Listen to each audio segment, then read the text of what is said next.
Okay, so welcome everybody. I think it's time to begin now. Thank you for your patience while we did the testing a little bit earlier. And welcome to the first virtual smart learning event of the PULSAR EduCop, which we're very pleased to host. In case you don't know me, my name is Bonnie Sarois, and I am the TTL of the EduCop, and my colleague Patrick in Washington is also a co-TTL of the EduCop and is connecting from DC. I have some updates from the EduCop. During the last event, we spoke about having a good practice guide, so you will very shortly be receiving an email asking you for your input into the good practice guide and getting your feedback and hopefully your volunteer to participate in developing the guide. Patrick, are you joined?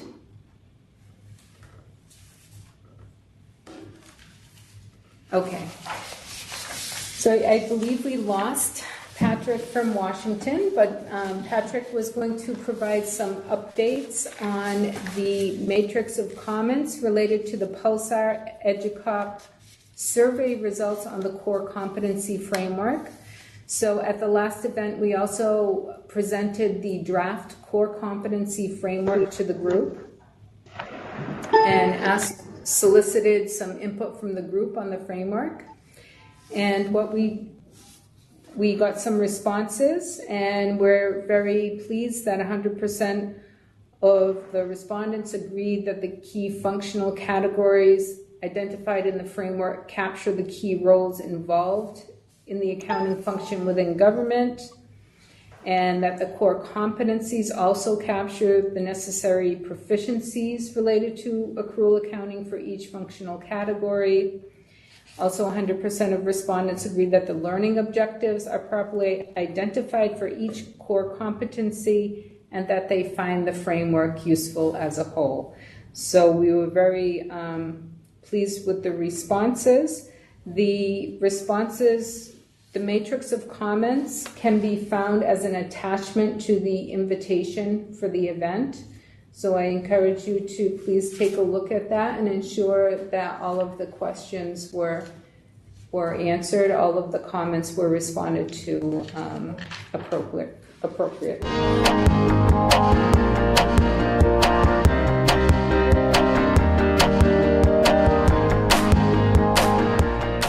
If I can turn to New York and introduce our key speakers for the event. We have, we have Alta Prince Lou, who's connecting from South Africa, and Linda Lack, who's connecting from New York. So Alta and Linda, are you connected? Good morning, Bonnie. Yes, we're both here in New York. Alta is next to me. IFAC is the global organization for the accountancy profession. In corresponding with Bonnie before the event, I understand some of you may have had some interactions with IFAC, some of you may not have. We were founded in 1977. We're a relatively small organization staff-wise, with most of our staff based in New York, some of our IPSASB colleagues based in Toronto. But we're fortunate to have a very wide volunteer network that participate through our boards and committees. So that helps us enormously in terms of achieving our mandate. Many of those volunteers come from our over 175 member organizations, which represent more than 130 countries and jurisdictions. We also work with regional organizations and accountancy groupings, which combine a variety of, bring together countries into one jurisdictional initiative and allow us to achieve synergies in that way. IFAC represents almost 3 million professional accountants in the private sector, public sector, education, and other areas. And we do have a strong public interest focus. Our vision is for the global accountancy profession to be recognized as essential to strong and sustainable organizations, financial markets, and economies. And our mission is a diverse one. Again, focusing primarily on the public interest, we seek to strengthen the accountancy profession First, by supporting the development of high-quality international standards. We have 4 standard-setting boards: the International Public Sector Accounting Standards Board, which will be most related to what we'll be talking about today, but we also have an Audit and Assurance Standards Board, an Education Standards Board, and an Ethics Standards Board. And those are a key area that we work within. And another element of our mission is to promote the adoption and implementation of the standards that are set by those 4 standard-setting boards. Alta and I work primarily in the third area of our mission, which is to build the capacity of professional accountancy organizations. And we do that in a number of ways, but one of the key elements is something called Mosaic, which was a memorandum of understanding to strengthen accountancy and improve collaboration that was signed between IFAC and 12 donor organizations, one of which was the World Bank. And through that joint initiative, we're able to accomplish quite a bit. Out of that, in 2014, came donor funding through the UK Department for International Development to build the capacity in professional accountancy organizations over a period of years. And that is something we'll be talking about in a little bit in terms of our project in Zimbabwe and other projects that are relevant to public sector initiatives. We also speak out on public interest issues, including in front of the G20 and other areas. And IFAC is uniquely positioned to spearhead initiatives that demand global reach, freedom from commercial and public interests, and the ability to create dialogue and debate. And that, we feel, is our strength. And now I'd like to hand over to Alta. Thank you, Linda. Good morning, good afternoon, everybody. Thank you so much for this opportunity to be able to interact with you today. I'm very excited. This is my first virtual event, and I would be very interested in learning from your experience, because it is something that we will now continue to explore within IFAC. So I see you as the trailblazers, and I hope that we will be able to draw on your experience in this area in the future. I want to come back to what Linda said about the third area of our mission, which is focused on building capacity. And also going back to the first slide where Linda spoke about IFAC being a member organization. And so we are an association of accountancy associations with 175 plus professional accountancy organizations as our members or associates. Now, being a member of IFAC doesn't mean that you are a member of a club. It does mean that you have specific member obligations, and we actually monitor compliance with those member obligations. The obligations are all focused on strengthening organizations and advancing economies. How do we get there? We believe that strong professional accountancy organizations, and I know that you have representatives from such organizations there today, are well positioned to deliver quality professional accountants. And those accountants play a very important role in governance, management, reporting within entities in public and private sector. And contributing to that, of course, contributes to a stronger investment climate, a better environment for donor funding or donor aid. It also helps your small and medium enterprises. It contributes to better government in the area of transparency and accountability. And then collectively, that again contributes, of course, to stronger economies. So that's why we believe it is important that our member organizations comply with these obligations.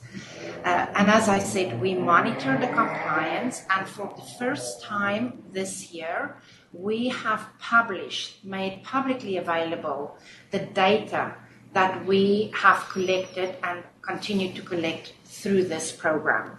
It's important to know that the data is self-assessed. However, our team does a whole lot of work to verify the quality of the data. Our report that I would like to talk about today is the title International Standards 2017 Global Status Report. You see that on the screen. Let me go into the report. You'll get an idea of what it is when I say we are collecting data and how do we use it. But my presentation is going to focus particularly on the public sector. Nevertheless, you'll get a wider look into the report. The first thing that we monitor through what we call our compliance program or member compliance program is jurisdictions' adoption of the international standards. And Linda referenced the international standard setting boards supported by IFAC, but I think it is important to recognize that these boards are independent from IFAC and they are under public interest oversight. We provide the support necessary for these boards to operate. So when we look on the left-hand side, those are the international standards, and you can see through this graph the level of adoption. And we have a methodology that we use to benchmark adoption against, and that's where the green indicates adopted, so it would be adopted in accordance with our methodology, partially adopted or not adopted.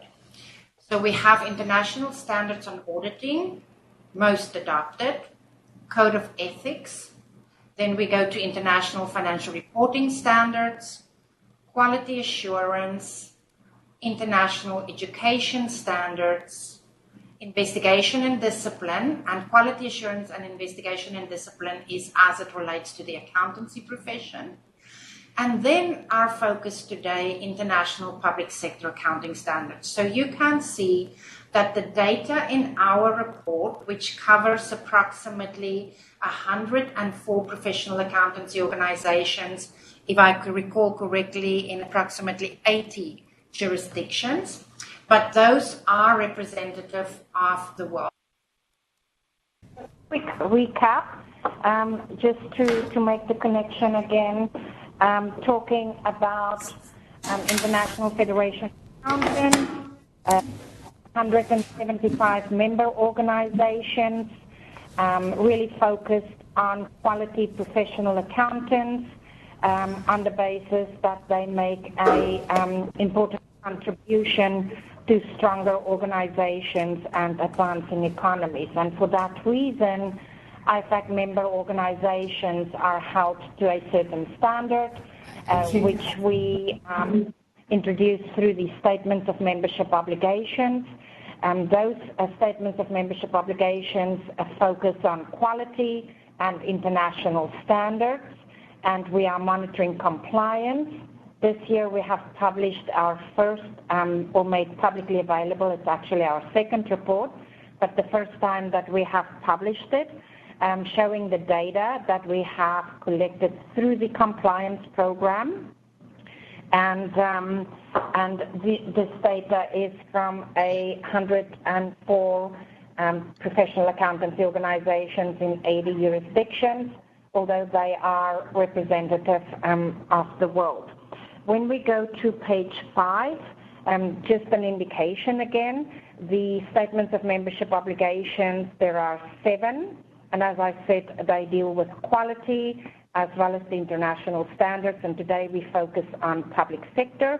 So when you look at the data that we have collected, international public sector accounting standards have the lowest level of adoption in comparison with the other standards and quality measures driven through the statements of membership obligations. Can we please go to slide 6? On slide 6, this is where our conversation in the before was really indicating that even though we have these expectations from our member organizations, we also have to recognize that not in all instances do they have control or direct responsibility for these international standards. And so they are using their best endeavors to promote the adoption and implementation, And again, if we look at slide 5, we will notice that international public sector accounting standards, of course, those our member organizations do not have responsibility for, because those are normally with government and government standard setting authorities. When we move to slide 7, so slide 7 is just a different lens, looking again at the 7 statements of membership obligations, but at this stage assessing what professional accountancy organizations are doing to promote their adoption and implementation. And interestingly here, you can see that third most is being done in relation to international public sector accounting standards. So even though our member organizations have a low responsibility for adoption and implementation of IPSAS, they are doing a lot of work in this area. And we are hoping that the first slide that I showed, where there was a low level of adoption, indicated through the good work of the professional accountancy organizations, this level of adoption will increase. And Linda is soon going to share some really interesting and exciting news about adoption. If we can then move to page 8. Page 8 basically summarizes what I have just said. Maybe the second bullet, main bullet of interest there, where what we find is that where you have IPSAS adoption, your professional accountancy organizations are seen as trusted advisors to their government. They normally have the necessary tools to strengthen public sector accountancy capacity, and they have access to these professionals within government. So all of that really good to support adoption of international and professional IPSAS. If we move to slide 9, so Bonnie introduced the conversation today saying that we will share with you the work that IFAC does in the area of public sector financial reporting. We have a few important areas. We have an Accountability Now initiative, which is closely linked to our professional accountancy organization capacity building, and mainly driven through an index, which Linda will be talking about. But let's talk about Accountability Now. That is on page 9 or slide 9. So our message in relation to Accountability Now is very simple. And we have this small postcard that shows the message. We believe that if you have high quality public sector financial reporting, accrual-based, recognized global standards, IPSAS, you would have a more informed government, which means that the decisions will be of a higher quality. That would give rise to more effective and efficient spending, better services, enhanced transparency, which enables us to hold governments accountable, and of course, overall or ultimately increasing the trust that citizens have in their government. So that is our message under Accountability Now. If we move now to page 10 or slide 10, the initiative is a global campaign. It is one where we are working very closely with our international partners, including the WorldBank. And the aim is to replicate it to the greatest extent at the regional and national level.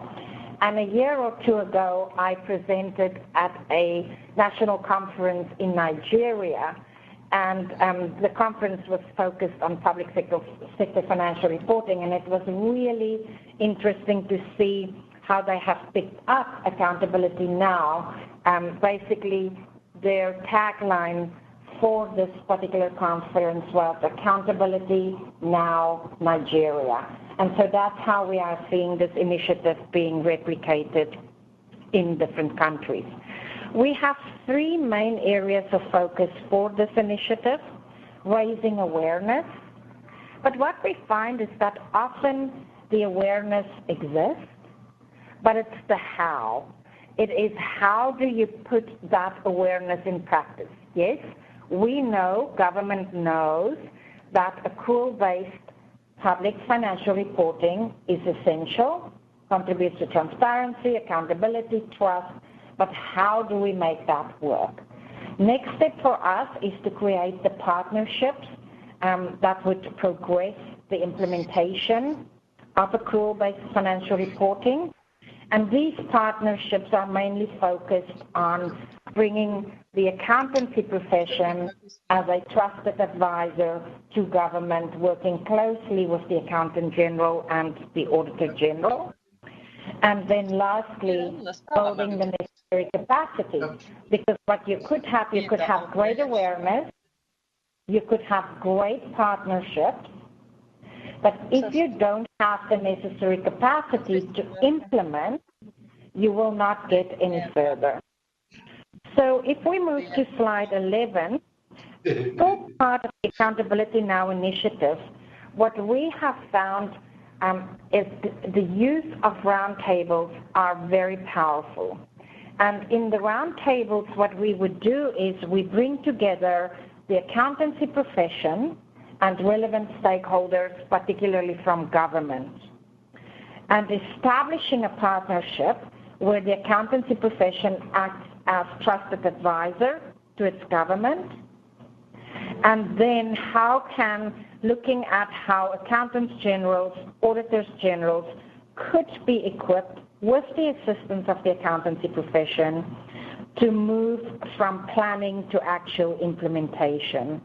And also what we are finding in these roundtables, which we normally make very practical, and we invite a few international speakers, but mostly focused on speakers from the region, and also looking at neighboring countries at different levels of implementation of accrual-based reporting, financial reporting, and bringing them to share their experiences, answering questions. And what we find is that through these conversations, communities of practice are being established organically. On the slide, we just have a summary of some of our roundtables held to date. A very important aspect of Accountability Now and our main focus within Accountability Now for 2018 is the Public Sector Financial Accountability Index. And Linda is our champion. So I am going to hand over to Linda to talk more about this particular index. Also, thank you so much. Bonnie, we are now on slide number 12, and we are very excited about this International Public Sector Financial Accountability Index, which provides a country-by-country snapshot of the status of public financial reporting. This initiative was launched at our council meeting last November, and we're undertaking it with our partner, CFRR, one of our member organizations, and we also have the support of the Zurich University of Applied Sciences, who is supporting us with the data. And the goal of the index is to provide an accurate picture of the extent of accrual accounting and IFAC adoption, and to focus on the quality of public sector financial reporting. So we don't just ask about the status of accrual accounting. We have questions to help us drill down and understand the level of the adoption of accrual accounting. And the goal of the index is to obtain a better understanding of PFM reform plans globally and to stimulate reform as well. So moving on to slide 13. Slide 13 provides a brief overview of some of the questions that are asked within the index. And we've tried to make it as user-friendly as possible for countries to submit the information. So we have a unique country link. We've reached out to our professional accountancy organizations and to those national standard setters, government representatives, and regulators that we are aware of in various countries to help us with this data. And we have pre-populated the data in some cases with information that we have from OECD reports, from the IMF, from the World Bank, and other sources. But we want every country to go in and check the data. So we've reached out with a unique country code, and we ask them to just fill out this or to confirm the information that's provided in this questionnaire. And some of the questions focus on the current accounting basis used in the financial statements, whether it's cash, accrual, or transitioning to accrual, and the financial reporting standards currently being used, the relevant public entities that are included within the financial statement. So, for example, at the federal level, are state-owned enterprises or social security institutions included within the federal or central level. To learn a little bit more about the financial reporting standard setting structure within the country and the process, and also to focus on budgets. What are the current recognition basis for budgets, and get a little information about that process. And then finally, to take a little bit of a look ahead and to get some information about a country's plans for the next 5 years.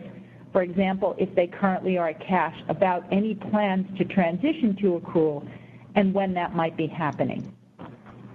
Moving on to slide 14. As I mentioned, we have a structured process which includes having pre-populated some of the information. And right now we are in that process of working very closely with countries to make sure that that data is complete. So I would ask everyone's help for your country in reaching out to people, or I would be happy to work with you if you want to email me, if you have a contact that you think we should be reaching out to. I know some of the countries that are on the call today have already submitted the information. For example, I heard Bonnie make a reference to being joined by representatives from Armenia, and that is one country that has submitted the data, so thank you so much. But there are other countries where we need to have the data submitted. Our goal is to have as many countries completed in July so that we can publish a report and a website, and I'll tell you a little bit more about that as we refer to slide 15. The main outputs that we are seeking to achieve are the database, which has, again, as many countries included as possible on a country-by-country basis, and that would be accompanied by a published report, which we hope to achieve and distribute by November 2018, which is when the World Congress of Accountants will be held in Sydney, Australia. So we'd like to have that report available at that forum and then distributed widely, along with the database, which will be hosted on the IFAC website, along with information provided by CFRRR. And as I mentioned previously, the initial focus of the survey is on the central or federal government level, but our hope is to expand it in the future to cover state and provincial and local levels. So as we move forward after the initial launch of the website and the initial publication of a report in November, we'll be seeking to expand information beyond the federal and central level, and also to supplement the information with any countries who have not submitted yet, so that in a few months, years' time, we'll have as complete a snapshot as possible of where countries are in terms of their public sector financial reporting. So if we turn now to slide 16, this is just a preview of how the map will look, and it focuses here on the accounting basis applied and in various levels of cash transitioning to accrual, or other forms will be illustrated in different colors. So again, someone can get a country-by-country snapshot of where countries stand in terms of application of cash, accrual, or in the process of transitioning. And then on slide 17, we have a similar map which focuses on the financial reporting standards used. And these will be updated once we have the databases completed, and we'll, as I mentioned, this is an ongoing process. Our goal right now is to capture the initial snapshot shortly, collecting the information that we have as of July, to be able to publish a report and get the initial website out, but then to update periodically and provide additional information so that this will continue to be complete. And with that, I will hand over to Alta, who will speak a little bit about our Zimbabwe project.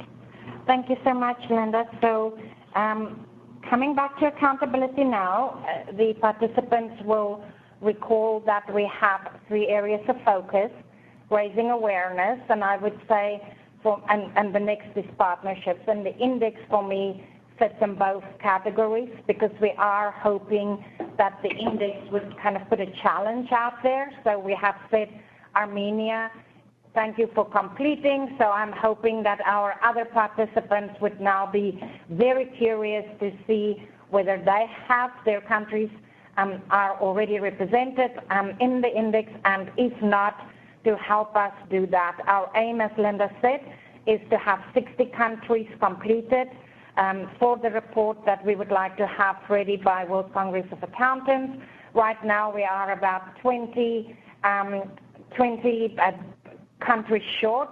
The database has quite a number of countries covered, but not at the depth that we would want for our report. So you can, I think I added the number of participants on the list today and thought that if we can convince you and get you excited about it, you will help us to reduce the 20 that we need to achieve before mid-July. So really bringing the index then in around our awareness raising, but also in partnerships where the accountancy profession and governments work together to make this information available, which we are hoping in the future would really be an indicator used, for example, by donor agencies. So if donor agencies are considering funding and they are concerned about public financial management, of which, of course, public financial reporting is a cornerstone, that they would reference this index. So then when we go to the third area of focus in accountability now is, as I said earlier, building the necessary capacity to sustain the implementation of accrual-based financial reporting. And I'm always saying that there is no lack of investment in public financial management. My concern is, are we investing enough to build the capacity necessary to sustain the systems and processes implemented through these funds being received? And we are making a small impact, hopefully, through the DFID-funded IFAC and PAO capacity building program, where we have a project in Zimbabwe. So I wanted to talk to you briefly about the project in Zimbabwe, because this project is focused completely on the public sector. And it is really interesting because it covers 2 aspects. It covers assistance to move from raising awareness to actual implementation, but it also covers building the necessary accountancy capacity to sustain that implementation. So when we go to slide 18, I made the link to Accountability Now, where we have been involved in raising awareness, building partnerships, and building the necessary accountancy capacity. This program or project would not have been possible without the vision of the accountancy profession. So about 3 years ago, the accountancy profession started saying that change is coming, and that change will happen in Zimbabwe in the next 5 years. And they would like to be at the forefront of this change, and particularly as partner of government in the context of transparency and accountability. So we had a really good champion who did a lot to raise awareness with government. Today really is considered the trusted advisor to government, to the extent that I always have to remind government that they own the project. The accountancy profession is only the trusted advisor, and they are playing a significant role in building the necessary capacity. As I said earlier, we have a 2-pronged approach, one focusing on migrating to accrual-based financial reporting, and the other building the capacity to sustain that. The success of this program is its flexibility, the fact that it's beneficiary driven, And those two are actually closely related, because when it's beneficiary driven, in a country, for example, like Zimbabwe, you need to be flexible. What you might have thought would work today might not work tomorrow. So that level of agility and ability to change is important, and very, very strongly driven by the country is local solutions. So there is no tolerance for international solutions being pushed down. All solutions, they have, similar to what Bruce said earlier, it is for Zimbabwe, in Zimbabwe, by Zimbabwe. So very much focused on their local solutions.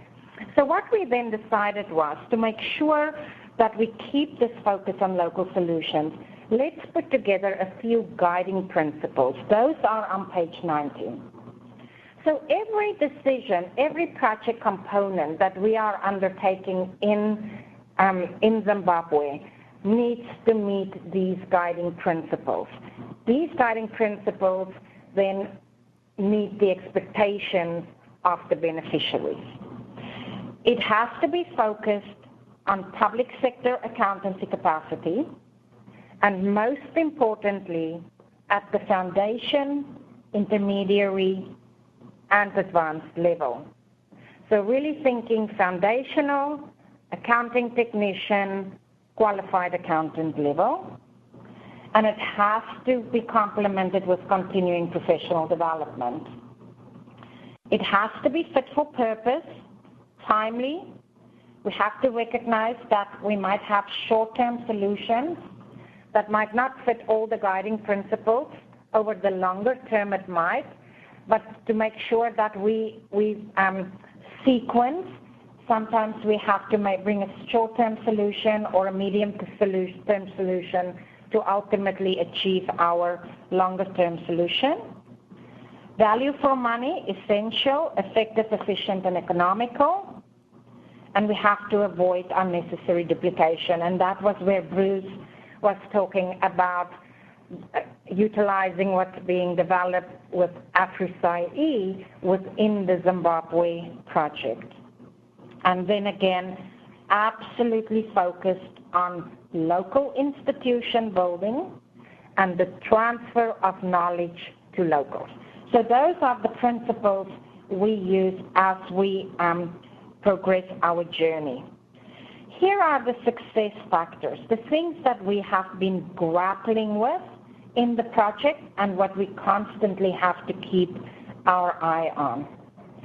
Optimum project coordination, because you have the audit oversight body involved, you have professional accountancy organizations involved, you have government involved, you have the Office of the Auditor General involved, plus some other stakeholders, because if you think about government, you have, of course, your government, your general government or central government, and then you have your local and urban authorities, and those do not fall within the same ministry. So really, a number of stakeholders involved, making coordination extremely important.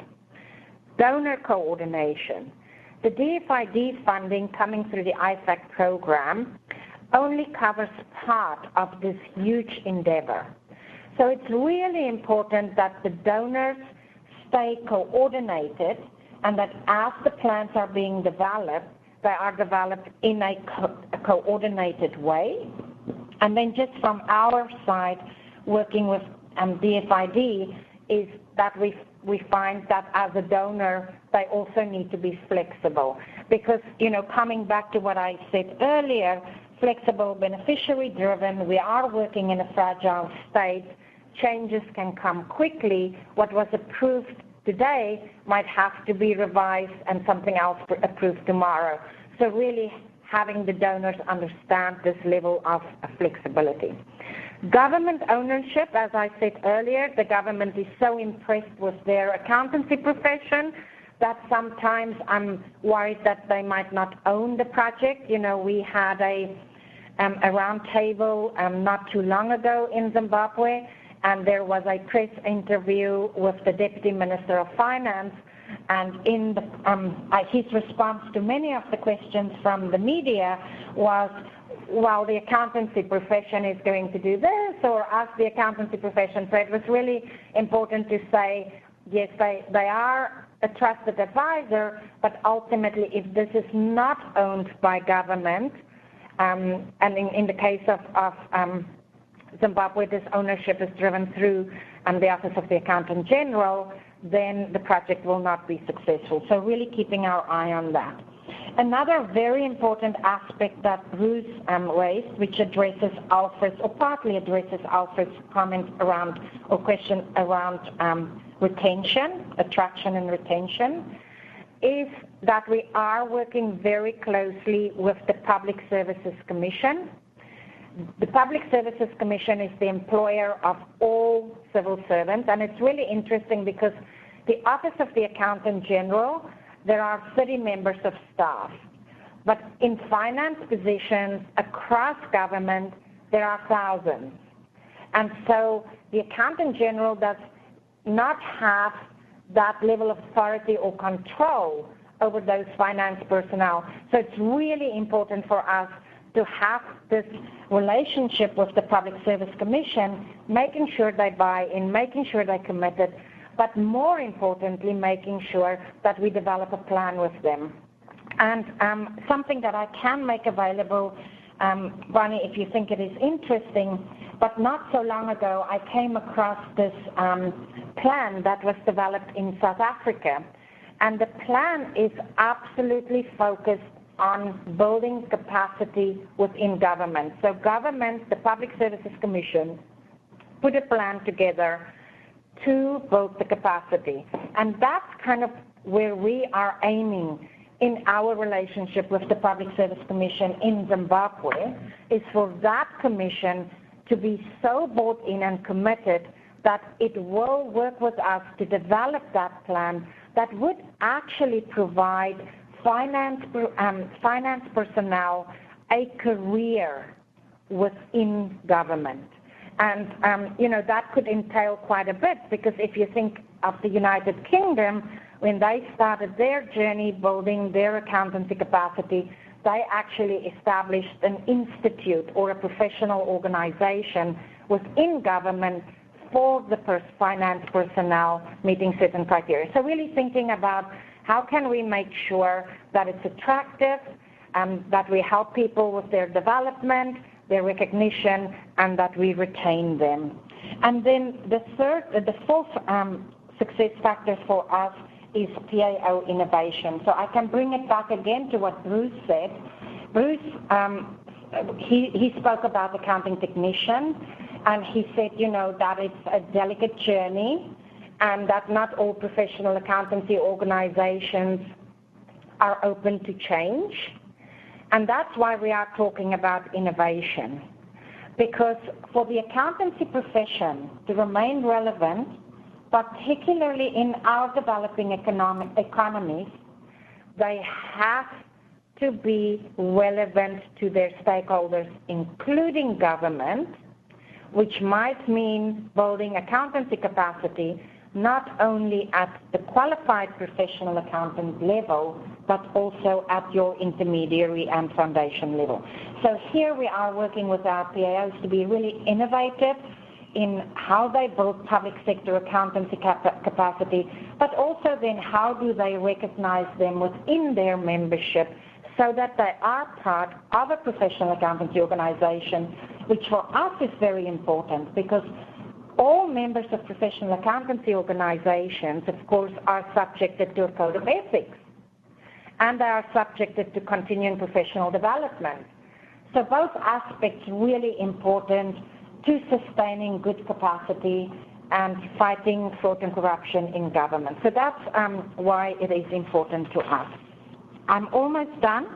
Let's go to page 20. Here, basically, a summary of the two-pronged approach. We have a focus on enhanced public financial reporting. What have we done to date in this area?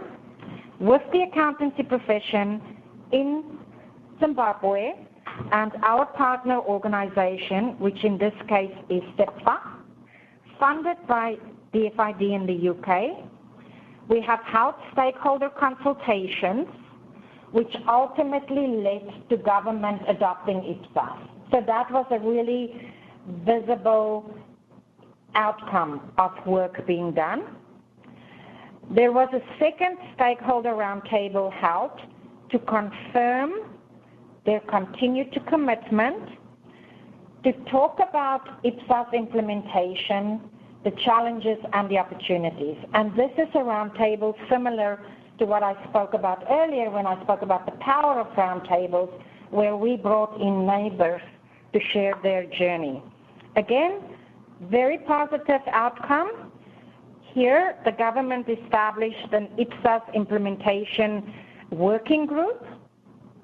They have also identified a champion within the Accountant's General Office, and she has put together a team within that office.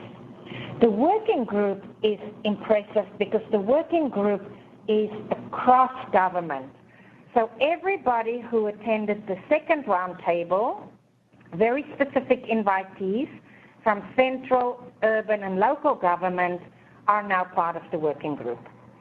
And right now, we are actually planning our our first workshop of this working group, which is going to be very practical focus on change management and helping each of these representatives from entities within government to develop a change management plan for their entity. We are also working on the IPSAS implementation strategy and plan, or the IPSAS implementation roadmap. When that is completed, there will be a second workshop of the working group focused on taking this roadmap and developing roadmaps for their entities drawing from it. So you can see how we really try to be as practical as possible across government. Right now, I believe that in this leg, our work will be finalized at that stage, because implementing IPSAS, or implementing the roadmap, will be a very large task, which most likely would have to be funded by other donors using the relevant expertise. Going to the second leg, which is then making sure that we have the sufficient accountancy capacity. What we have done in that area, in the first instance, we have developed a roadmap on strengthening public sector accountancy capacity. So really, again, looking at the environment within Zimbabwe, the institutions existing, the capacity existing, and what would it take to come up with adequate public sector accountancy capacity. So that's our roadmap. We developed a competency framework, a very high-level competency framework, drawing on the AFROSAI-E competency framework. This competency framework was then used by our partner organization as a benchmark, and we have identified 2 professional accountancy organizations as pilots. And so the requirements were,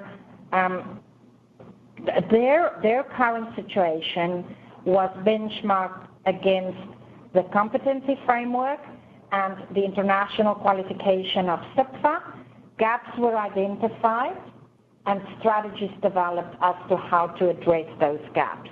That's where we are as it relates to the professional accountancy organizations. What we have realized is that the professional accountancy organizations, being private sector focused, might take some time. It might take some time to move to a full service professional organization focusing on both the public and private sector, rendering accountancy capacity at all levels. But what we do know is that within government there is a number of government training centers, and these government training centers are actually spread throughout the country.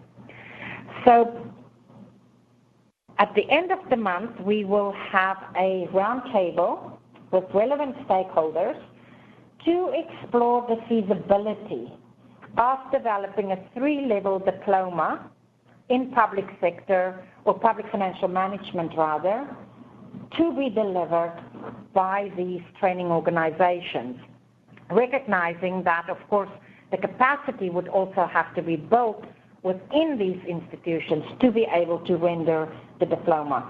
3 levels, again, coming back to foundation, intermediary, and advanced. So that is in the near future. And then another aspect of this particular leg of the project is to then also consider how the offices of the Accountant General and the Auditor General could then be capacitated to become training organizations. Because as you are aware, from an accountancy, a professional accountancy qualification, you have the educational aspect, which is what we are trying to do through the training centers, the government training centers. You have the practical aspect, which we are hoping to do through the offices of the Accountant General and Auditor General. And then, of course, you have the professional aspect, which we are working with the professional accountancy organizations to provide a home for these accountancy professionals. That's our Zimbabwe project. If you move to slide 21, just very briefly, we have other projects focusing on the public sector in Ghana through the program with DFID funding. We sponsored the development of an IPSAS implementation roadmap. Our partner organization there was CFRR. In Nigeria and Rwanda, we are working with the professional accountancy organizations to strengthen public sector accountancy education and training. In Nigeria, we worked with CPA Ireland, and in Rwanda, we are working with ACCA. In Uganda, we have developed a roadmap on delivering training to government finance personnel, again, from the foundational level up. This project is jointly supported by the Institute in Scotland and CFRR. And then in Nigeria, again, I started the presentation with Accountability Now Nigeria, so they have taken up another initiative from IFAC, which is the index, and they have developed, or are in the process of developing, an index for Nigeria. So where our index is country level at the moment focusing on federal government, their index would be country specific, focusing on the 700 plus entities within their government. And we are sponsoring an individual consultant who is helping them to develop the index. So let me stop there, check with my colleague Linda whether she wants to make any additions, and then we can hand back to Bonnie. Alta, I think you've covered everything very thoroughly. So I think, Bonnie, we'll hand back to you. Okay, thank you, Linda and Alta. It's very impressive to hear about the work, the scope of the work that you're doing in IFAC to support the public sector. And I think all of us will be very interested to find out more about how the participants, the countries, can access some of these resources. I'm going to turn over to the participants for questions. I have a few of my own, but I'd like to turn over to the participants first. So, Ukraine and Armenia. Thank you very much for the presentation. It's really impressive and very interesting. We have a very brief question as regards to the timeline for the project's implementation. For example, in Zimbabwe or in other countries, for example, if you use as a starting point the moment when you have the roadmap developed, when you did the gap analysis and identified the development areas, what is the time frame for implementation of the project? Thank you. Thank you so much for your question. The time frame is driven by government, and sometimes you have a very optimistic government. In Zimbabwe, they said we are going to implement IPSAS by 2018. And of course we said, well, that isn't going to be the case, because when we look at some of the surveys done in the past, you know, it's anything from, I would say, 5 to 15 years, more or less. It takes a long time. So what we have agreed with the government in Zimbabwe is that January 1st, 2018 is when work start towards the implementation. And if I remember correctly, but I would have to check, I think their timeline is 2021, so a 3-year timeline, moving quite quickly. Our timeline at the moment, so that's the government timeline to migrate. Our timeline of support at the moment is until 2021, because our DFID funded program ends in 2021. Of course, we are continuously working on expanding our program and obtaining the additional funding, but at the moment, that's what it's linked to.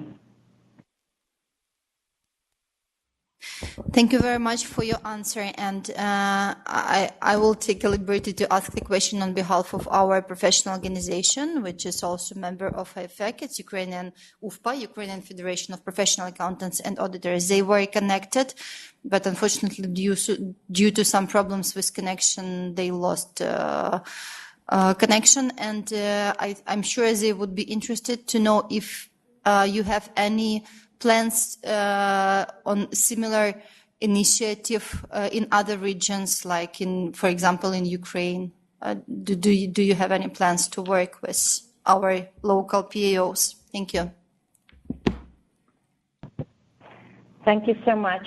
At the moment, because the program is funded through DFID, it's limited to DFID focal countries.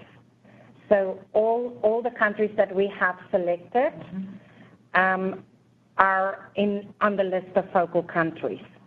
And of course for us, this was a new territory, and what I have presented to you today is only the public sector aspect of the program. We have a private sector aspect to the program too. This program covers 10 countries to be developed over 7 years, so it's quite a large magnitude.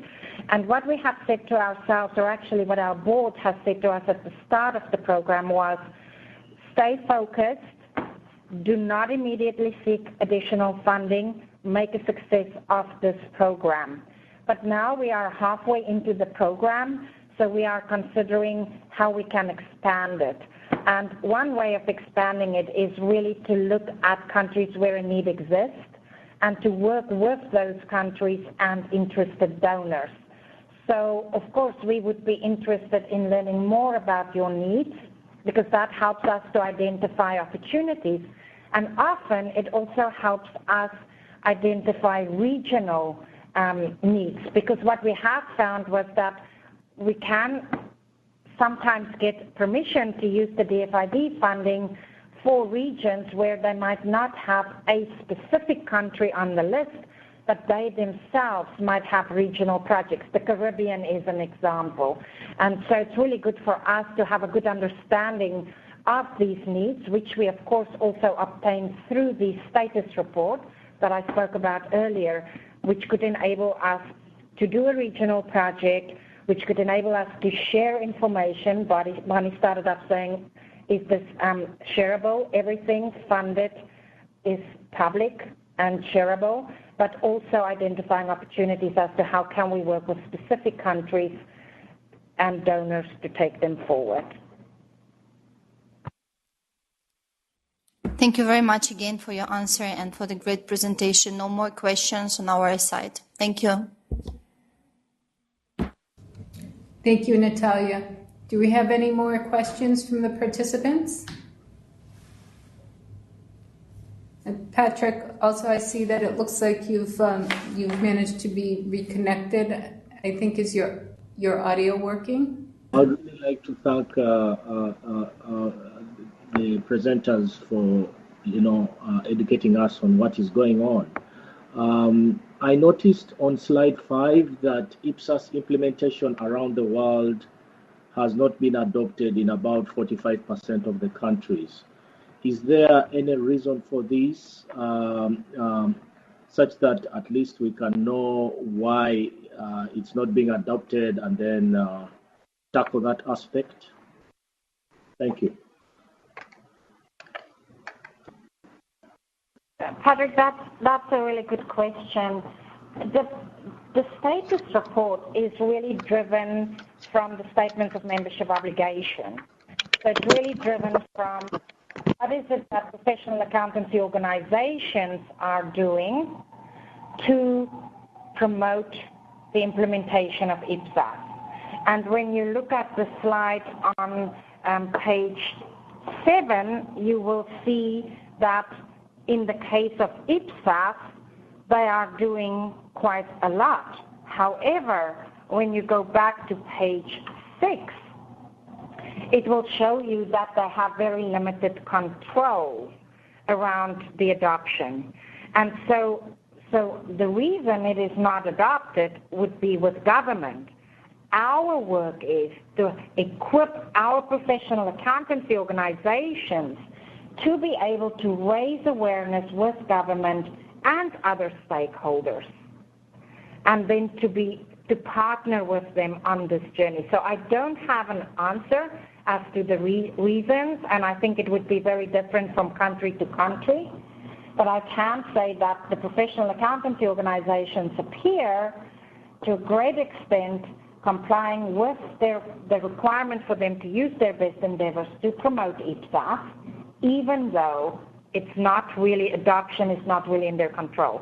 And the Zimbabwe example is a really good example where, because of the leadership of the accountancy profession, putting stakeholders together, making them aware of the importance of transparency and accountability within government, there was enough pressure for government to say, we are going to migrate to accrual-based accounting.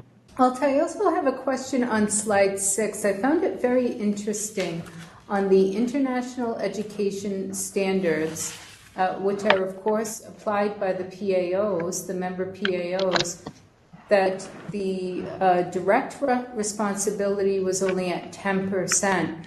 So it looks like the IES, the education standards, are being applied also in the universities and perhaps government entities. Is that a correct assumption?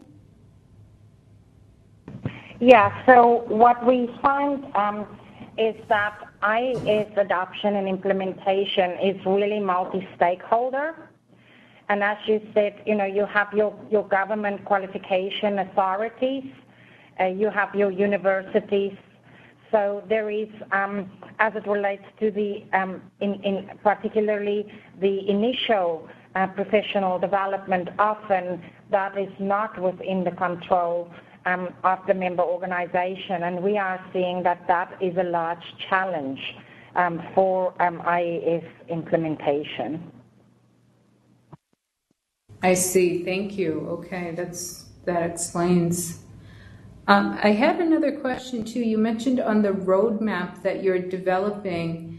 You mentioned it in relation to the Zimbabwe project, but you mentioned also that IFAC would be developing, and correct me if my understanding is incorrect or correct, that you would be developing a kind of a best practice roadmap for consideration in countries. Is that the case? This is something that we have been debating extensively with our PAO Development Committee. And it is, to what extent can the deliverables under the PAO Capacity Building Program be repurposed? Now, there are various ways, of course, of repurposing. The one would be that it has to be made available. Of course, there are intellectual property rights linked to it, but generally what is funded by DFID and IFAC holds the intellectual property needs to be able to be made available. So to provide access to the country-specific deliverables is few hurdles to go over, but not insurmountable. Then taking these deliverables and making them generic is a somewhat larger task. And that's what we have been debating. Now, let me take yours, the roadmap in particular on IPSAS implementation. There is an IPSASP guide on, it's called Study 14. When you look at Study 14, it actually provides a really good outline for a roadmap. When you look at the roadmaps, which one was developed for Ghana and one was developed for Zimbabwe, it really becomes very country-specific, addressing the gaps within the country with country-specific solutions. So the work to be done to make that more generic and template-like, as I said, it would require some effort, but we might not do it in the case of IPSAS implementation roadmaps because we believe it's already covered in Study 14. I see, thank you. So you said Study 14 is an IPSAS guide. Is that available online? Yes. Yeah. Okay. Yes, Thank you. it is. Yeah. Okay. And I do have a question for Linda as well. Linda, how can countries submit their data for the Accountability Now Index? What we're doing, Bonnie, is we have reached out to those contacts that we know of. So we've reached out to all of our professional accountancy organizations, and where we have contacts that are the national standard setters, the governments, the regulators, we've contacted them, and we've provided them information about the index and instructions on how to complete.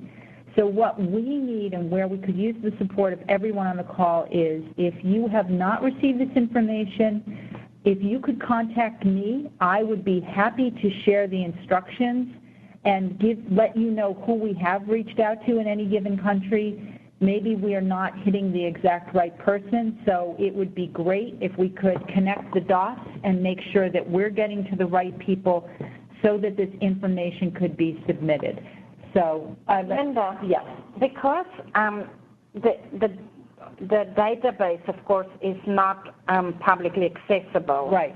So we have the posting of the maps on the website, which gets updated over time, and are not updated at the moment. So I'm just wondering whether a more proactive approach of us writing to every participant and potential participants saying, it's already completed or it's not, and if it's not completed, here are the people that we have contacted us. Because the more people we get involved to move this forward, the better. Because our participants might not know whether their country is completed or not. So maybe that we take the action. I was going to ask Bonnie if you would support that approach. I think that's a brilliant idea because we can, for example, I can identify the countries that have completed that we're aware of so that they know that, everyone who's on the call today knows whether their country has in fact completed or not. And then if I can reach out to the other participants and let them know, no, your country is not completed and we would appreciate your support in making sure that we're getting to the right people, then we can know that we're sending them the right information. So if I can have that contact information, I can write to everyone. Yeah, I think that would be a good way of increasing or decreasing our 20 outstanding countries. Okay, we can certainly discuss the contact and the best way to do it, but we can certainly help with, if you provide a list of countries, we can reach out to make that connection. So let's talk about that perhaps offline and to ensure that we can, Bonnie, if we can be in touch with you. Yeah. Okay. We will connect with you that way, so that would be wonderful. But in the meantime, if after the call, if any of the participants do have a question or want more information, I don't know if my email address is on the invitation for this event, but it is Linda Lach, L-A-C-H, @ifac.org. And I would welcome any questions, or, you know, if anyone wants more information, I'm happy to share it. So anyone can reach out to me at any time. But Bonnie, I'll be in touch with you about, you know, how we can share information. Thank you, Linda. And I will send a follow-up email to all of the group tomorrow with, you know, just follow up to let them know when the materials will be available on the website. And I will include your email address in that communication to ensure that everybody has that and they can follow up directly if they would like to. So thank you for that. Okay. Do we have any other questions for Alta and Linda? Well, thank you very much for this informative presentation. I myself am very much looking forward to seeing the outcome of the study in November. I think it will be very enlightening for all of us to see what the distribution is of the countries and what standards they're applying and their approach to implementation. If they are implementing, it will be very enlightening for us, certainly. So thank you for this presentation.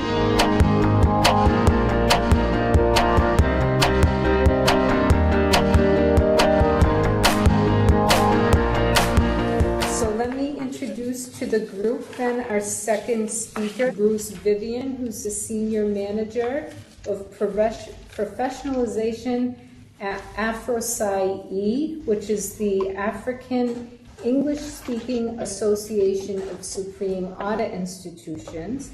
And you may be wondering why we've invited a Supreme Audit Institution organization to speak about accounting standards, but Bruce will explain that to us. So Bruce, over to you, and thank you for joining us. Thank you, Bonnie, and I believe it's mostly good afternoon to everyone that's in the Northern Hemisphere. We are struggling with our cold winter now, which is not really cold by your standards. Yeah, so maybe to give you just a bit of background, as Bonnie said, we are AFROSAI-E. I represent AFROSAI-E, which is the African organization of English-speaking Supreme Audit Institutions, and we have 26 member SAIs that we represent and that we work with and that we support in building capacity and assisting them to deliver on their mandates. But my role is a little unique in that, as an organization, we've recognized the shortage of professional accountants in the public sector in our region. And I believe this is not something that's unique to Africa, but we've identified that as a particular problem. And while there have been many good efforts to drive professionalization in SAIs in the past, our concern has always been that it's fantastic to professionalize an SAI, but if the broader public sector accounting function isn't professional, then auditors will mostly be auditing something of a very poor standard, and that can be frustrating. And so as an organization and with our members, we recognized that we needed to do something a little bit more holistic, to look broader into the public sector and the needs, particularly around the accounting function. So although I'm aware that particularly in your part of the world that many SAIs are involved in many different areas over and above the work of financial audit, but we've specifically identified in our context as there being this need in the financial sector or in the public sector in the financial function. And so as a departure point, we acknowledge that, first of all, we have a severe shortage of professional accountants, not enough professional accountants to meet the needs of the public sector. And secondly, where there are professional accountants, typically their qualifications have been very private sector based. And although we see a lot of value to bring in private sector practices into the public sector, we also recognize that there are some fundamental conceptual differences between the public and private sector. And we believe that there are a large amount of areas in which professional accountants can be developed to be better equipped to deliver on the expectations of the public sector. Now, in order to do this, you may understand that as SAIs, we have a limited mandate. And so we are doing this in partnership with two other regional organizations. And just to maybe go back to my cover slide, you'll notice that we talk about the African Professionalization Initiative, which is a new branding that we've brought about to represent this work and to acknowledge that although this began in the AFROSAI-E community. All right, so what I was just saying is that this initiative that we've developed, we're calling it the African Professionalization Initiative. And it's a collaboration between three regional organizations, being ourselves representing SAIs, an organization called IFAC, which represents accountants general in East and Southern Africa, and then the Pan-African Federation of Accountants, which is the regional organization of professional accountancy organizations, one of the regional bodies that Alta was referring to. And so we've embarked on a strategy to try and drive professionalization in our region, specifically in the area of public sector accounting and auditing.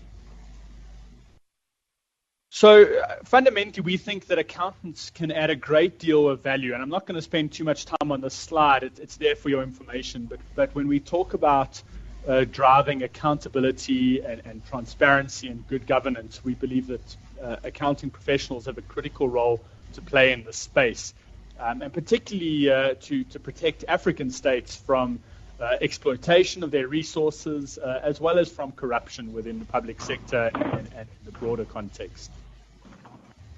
So when we talk about this, I mentioned a little bit earlier that we acknowledge that there's some fundamental differences between the private and public sector. We believe that for an accountant to be effective in the public sector, they need to have an in-depth understanding, firstly, of the legislative environment, which leads also to the broader structure of the public sector, the local public sector specifically. And this speaks to an understanding of the business of government. So the fundamental principle here is that you can't simply do accounting when you don't understand the context. And so we place a big emphasis on that. We believe they need a deep understanding of fiscal governance, of public financial management, as well as performance management, as well as, of course, the accounting standards, such as the IPSAS, or whatever the accounting framework is that's being used in their country. And then for the external auditors specifically, we would hope that they have an understanding of the standards that are used in public sector auditing. And so with this is kind of our point of departure to say there's a problem, we don't have enough accountants, and those that are there are typically not trained in public sector practices, those who are professional. And secondly, there's specific competencies that we believe we can develop in these individuals. So what are we trying to do? Well, we want to grow the capacity of professional accountants who are equipped to support accountability, transparency, and good governance in the public sector. And for us, it's very important to recognize that this aligns very closely to the SDGs and some of the goals that are set there, as well as to our local Agenda 2063 and the aspirations of that agenda. And so we're trying to say, this fits in with a global agenda, but it's also about creating an opportunity for an African solution. And so we talk about this as being by Africa, for Africa, which is particularly important in our context. Now, how do we go about doing this? Well, we're looking at it as holistically as we can. While we recognize the importance of local ownership, and I will get to that in a moment, we see great benefits from establishing regional structures to support this professionalization work and to ensure that we're able to benefit from economies of scale. So just as a simple example, when you talk about investing in learning content, it can be very expensive, and for each individual country to do it themselves doesn't necessarily make sense. And so we're trying to find ways that through establishing regional structures, we might be able to invest more heavily in high-quality education resources to support public sector professionalization efforts, but ultimately then to support local countries to roll that out. So in terms of these structures that we are establishing, for us it's very important to bring together key stakeholders. And the three main stakeholders we've identified initially as being critical to developing this work and developing these structures are our auditors general, who are the heads of the SAIs in our region, accountants general, effectively the CFO of government, as well as then the accounting profession.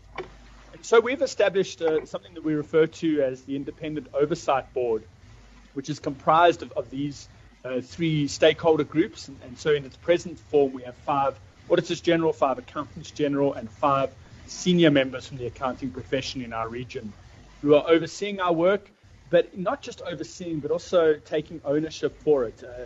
They're often asking us questions to say, when are you coming to my country? We want to make sure that our country benefits from the work that we are investing in at the regional level. Now, what you have on your screen is our broad structure that we've set up, and the blue part speaks to the regional structures that we are establishing. I won't go into all of the detail, but you'll notice that right at the top we recognize the African Union as a key stakeholder. And the reason for this is that in those 3 groupings that we have, you may have noticed that the political leadership is missing.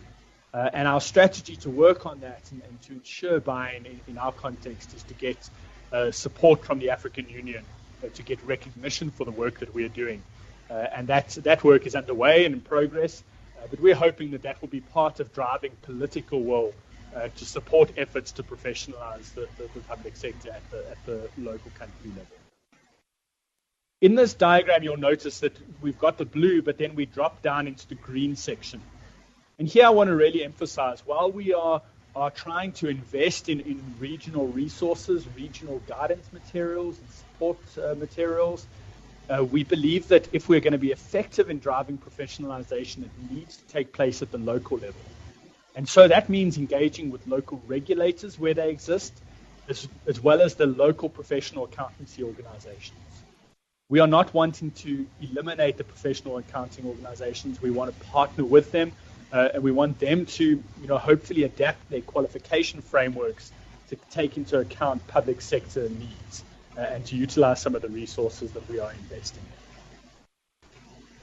So what are the actual activities that will be done by these structures? Well, the first one is to coordinate the ongoing efforts that are taking place in this area.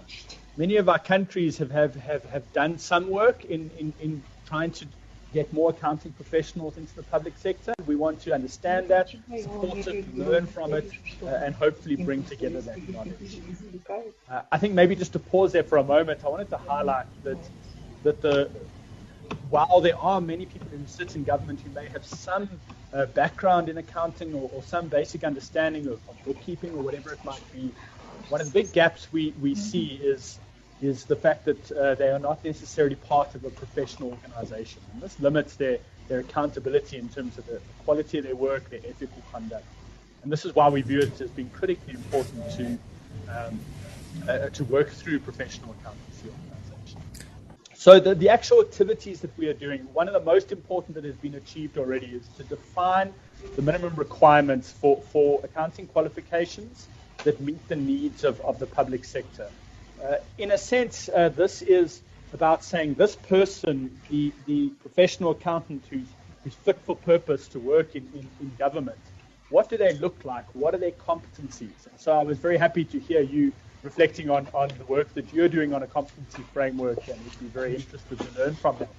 We've also developed a competency framework that defines these needs. And this is going to be our base as we go forward in terms of developing learning materials that address these needs. And that brings on to the next point there on your screen, that we're investing in generic curricula and learning materials, and these look at a few different angles, which I'll talk about in a few moments. But it's important for us to say, let's not reinvent the wheel in all countries. Let's rather bring together our expertise, get high quality resources, and then ultimately help countries to customize those to the local context, but to maintain the strength and quality of those resources. There's a practical side in terms of how you go about professionalizing, and so that's some work we'll be doing to learn from experience as we pilot some of these resources in countries. You'll hear a little bit later from IFAC again about the project in Zimbabwe, which we are very interested in, which is very closely aligned to the work we are doing. And so we learn from what they're doing, and we try to ensure that we're able to share that within the region. I won't touch on all of these, but the last one I want to just mention here is developing accelerated learning programs for incumbents. So we've identified as one of the first places to focus those who sit in the public sector currently. We have no intentions to replace existing public servants who are responsible for managing the finances of government, but we do believe it's important to upskill those who have not perhaps had formal accounting training, and to provide them hopefully with an accelerated path to gain a professional accountancy qualification. So again, for us, it's very important to work with PAOs, the accounting profession, so that they are able to draw in more public sector workers into their membership, and again, their benefits, of course, through accountability that come from that. And so it brings me to this next slide, and here you'll notice the incumbents are in the middle, but we're looking at these resources that we are developing from three angles. It's kind of a three-pronged capacity building approach. We recognize that there's the need to ensure that students who come through their accounting qualifications are exposed to public sector competencies, public sector case studies, and that they understand that the public sector is a viable career path for them to choose. Secondly, we look at existing PFM workers, those incumbents, and again, as I explained, we want to try and provide them with an accelerated path to obtain a professional qualification. And then thirdly, we think the private sector has a critical role to play as we try to develop the finance function in government, particularly as we move towards things like full accrual accounting. But in order to do that, we don't think you can simply copy and paste a private sector professional and put them in the public sector. And so we want to develop resources that focus on helping to provide private sector accountants with specialized public sector competencies. And so, for example, a PAO may say, well, if we're looking at our qualifications, somebody who is already a chartered accountant or certified public accountant, they could be offered the opportunity to do a public sector specialization to add on to their qualification. At this point, I want to pause and just mention, when I talk about this accelerated program, we have a very exciting partnership that is in the process of being established with IFAC, and IFAC will be talking a little bit later about their capacity building program that is funded through DFID in the UK. And they asked me just to mention that we're in the process of applying for funding to fund specifically this accelerated learning component of our work. So we are hoping, if that funding gets approved, that we'll be able to begin development of a mostly online public sector accounting course or set of courses that will look at various aspects that we believe are important, not just accounting, but in broader issues of public financial management, fiscal governance, and so on. I'm going to skip over this slide. It just speaks briefly about our thinking in terms of how we're going about the educational process. Not too relevant at this point. This slide, we just mentioned the fact that there are different ways that the accounting profession could respond to this need. They may look at their accounting qualifications and they may say, we can just incorporate or integrate public sector into our existing qualifications. They could also develop post-qualification specializations, or they may create new public sector qualifications, a streaming approach. We are agnostic to the way that they might do this. We're simply saying we're here to help, we're here to assist you in defining what the competencies are that are needed for an accountant to work in the public sector, and then we want to provide you with resources to help to be able to implement that and update your qualification frameworks. Very important aspect of this is that we also do not want to invest in resources once off. So this is not a short term, for the next 2 years we will develop resources. No, what we are wanting to do is to maintain these resources for the long term to support PAOs in our region for the decades to come, to be able to ensure that their qualifications are kept up to date with the latest developments in the profession, and particularly in the public sector. Ultimately, we're hoping that doing this will build capacity of professional accountants, and this will enhance accountability and transparency and good governance in the public sector. And really what's very important for us is to see that making a difference, that ultimately public funds are used for the purpose they were intended for, that they're used efficiently, effectively, economically, so that they can make a difference in the lives of African citizens. So just as I start to wrap up, we've realized that it is critical to follow a multi-stakeholder approach in this work. And so at a regional level, we are trying to bring together as many stakeholders as possible to contribute.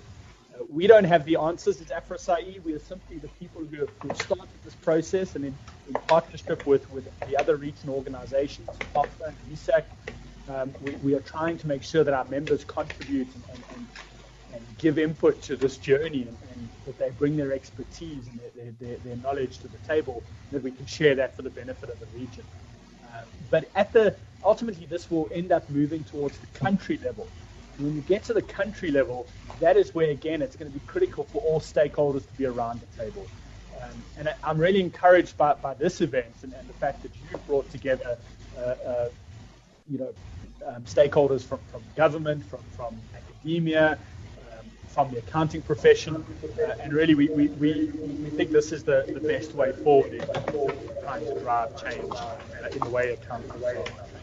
Now we can open it up for questions for the audience. First, I'd like to thank you for that very comprehensive presentation. It's a very well thought out initiative, I must say, bringing in all the different pieces and all the different players together. And it really resonates with what we're doing in our PULSAR project. So congratulations on the effort. In the meantime, Bruce, perhaps we could ask you a couple questions while we wait for the connection to be corrected. Sure. Hi, Bruce. I'm Alfred, and I work with Bonnie mostly on corporate sector education. And actually, that's kind of one of the distinctions which always interests me.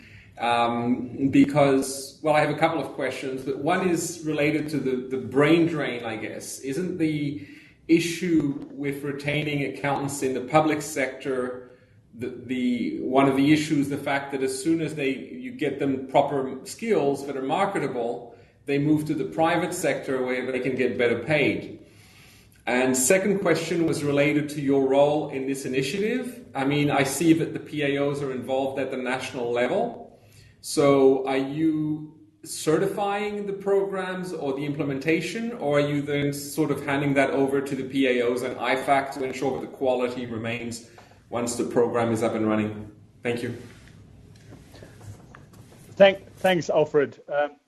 So certainly the retention issue is one of those practicalities that I think we're looking at, and when we talk about developing sort of implementation guidance and working with local countries, that's one of the key elements that we'll be looking at.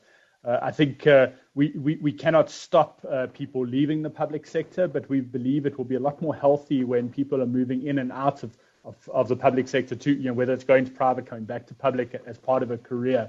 And so we would love to see professional accountants doing that.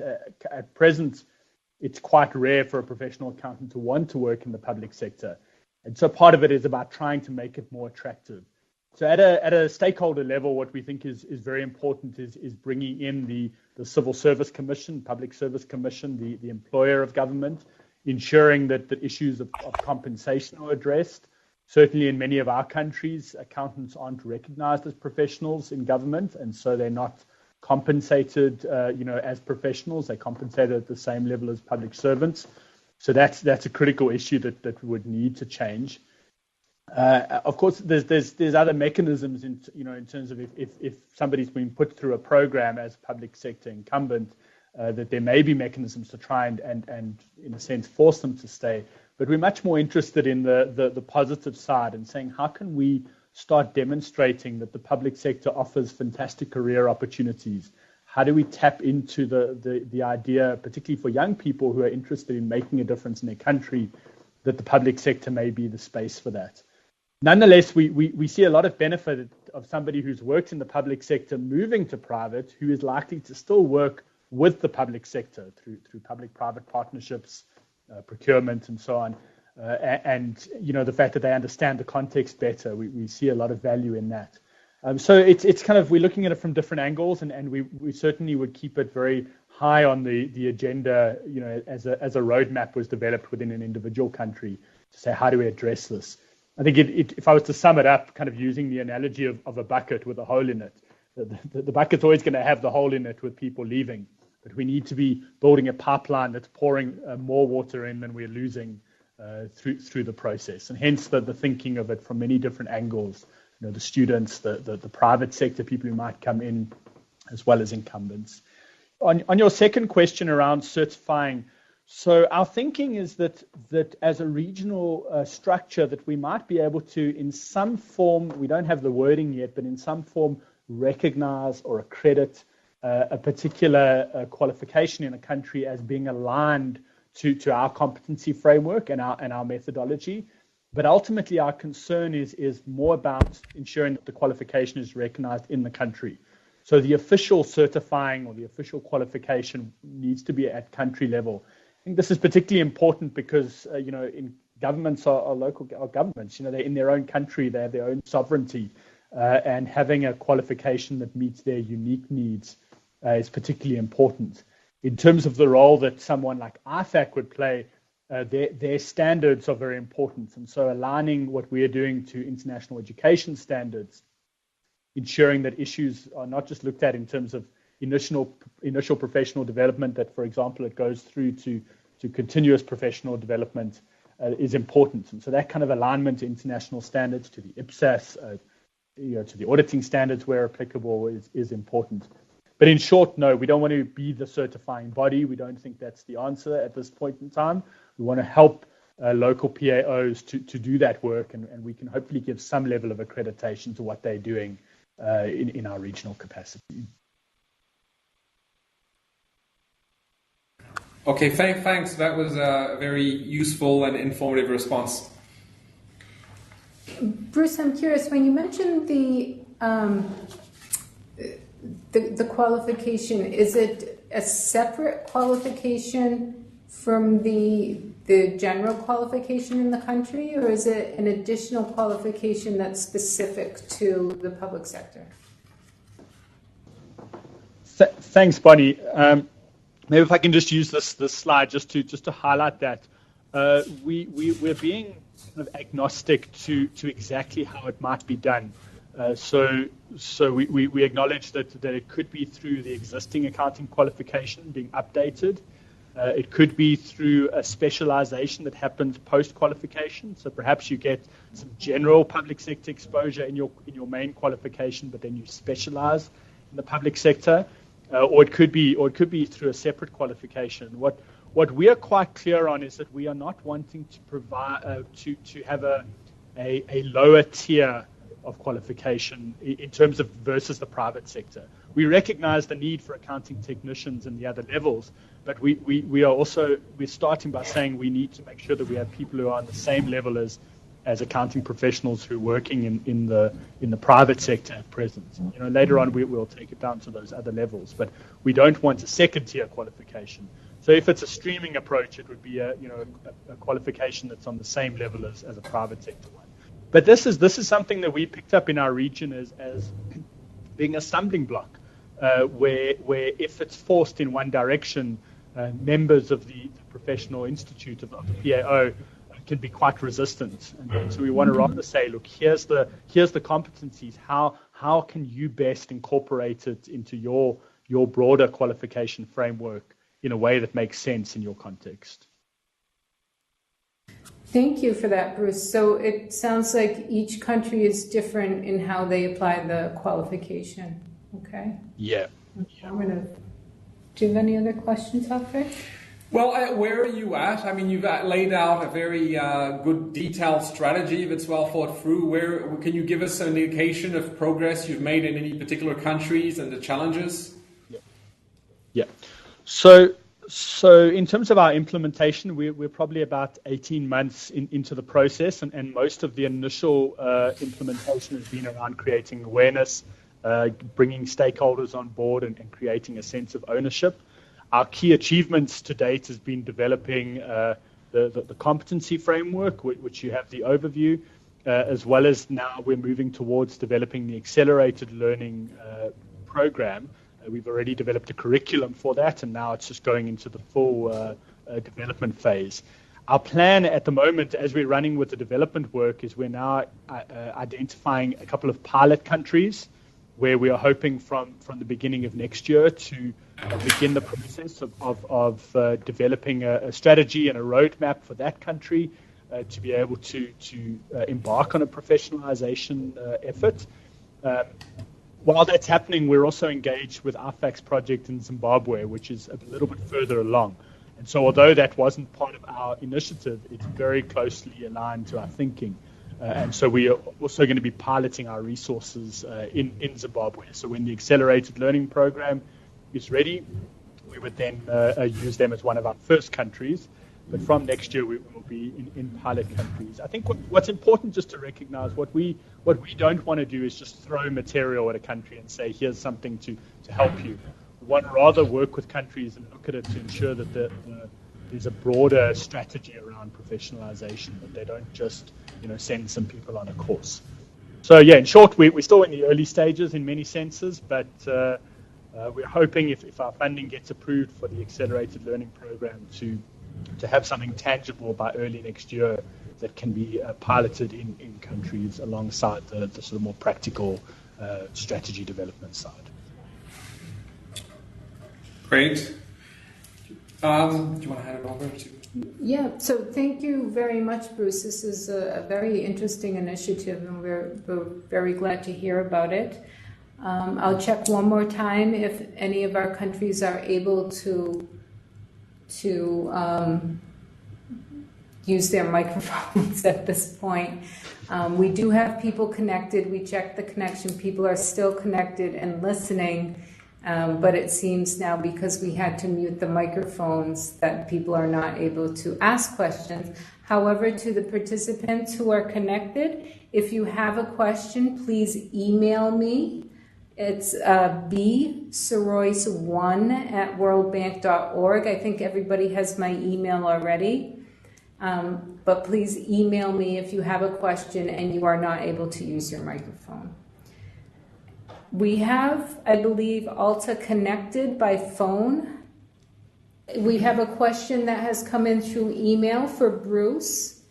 So Bruce, on the competency framework, can you provide a few highlights? So this was the Excel sheet that was attached. Yes, we can see it. Perfect. Excellent. Thank you. It is a little bit small, I suspect, on your screen, but yeah, let me give you the highlights. That would be great.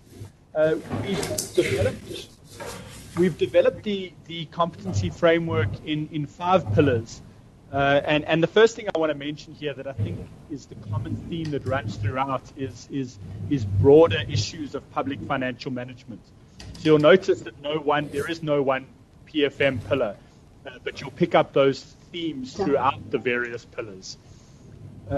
Perhaps the most important pillar for us is, so I think the professional context is particularly important for us, and this is where we want an accountant to understand the business of government, the structure, and many of the principles around the way public financial management works.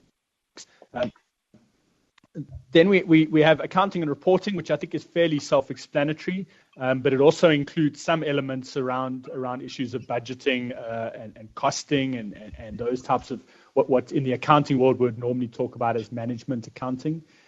So those elements are included there. So it's not purely external reporting, but also accounting internally. External audit, perhaps just to explain, we would not expect every accountant to understand advanced auditing principles. But you'll notice at the basic level, we would hope that everyone has a basic understanding of the role of audit and the way that it supports the work of the accountants, kind of understanding principles of combined assurance, internal audit, external audit, and so on. Then we have a pillar on raising revenue, which is effectively what would normally be in the normal accounting world, tax. But of course, it's from the perspective of government and the perspective of raising the revenue, not perhaps trying to avoid tax as is often the case. And so that's an important pillar for us. And then finally, maybe just to mention on ICT, you'll notice we just have ICT at the basic level. We then integrate ICT competencies into the respective pillars. So, for example, on the accounting side, you will see more in the intermediate and advanced levels that issues of using, IFMIS, financial management system, would come up there under accounting as opposed to sitting standalone. So maybe just to step back, you'll see that the competency framework goes all the way to the advanced level, from basic, intermediate, advanced, and that laddering is important to support the potential tiering of qualifications down the road, so that if you want to develop an accounting technician qualification that's fit for purpose in the public sector, you might focus on the intermediate level. Whereas for the professional level, in most cases, we would expect the professional to reach the advanced level. This overview is backed up by the detailed competencies, which, if a particular country is interested in exploring and implementing, we'd be more than willing to look at ways of sharing that. It's just a little we've got to be a little bit careful on the intellectual property, but there's no restriction. Our biggest concern, we don't want anyone to make money out of this. We want it to be used freely and for the benefit of countries. Thank you, Bruce, for that detailed explanation on the framework. Are there any other questions for Bruce? Just one question, Bruce. When you've done the framework, did you work on assessments? And obviously, you and I might agree on what it means to cover introduction accounting in 10 hours. But then I'm wondering, how do you ensure that the substance behind it will be delivered? Are there other documents behind this competency framework, I guess?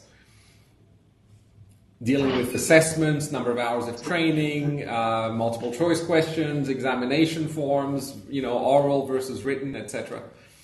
Yeah, we're not at that point yet, although we have begun some discussions. So I ran a workshop actually last year where we were starting to explore the questions of assessment.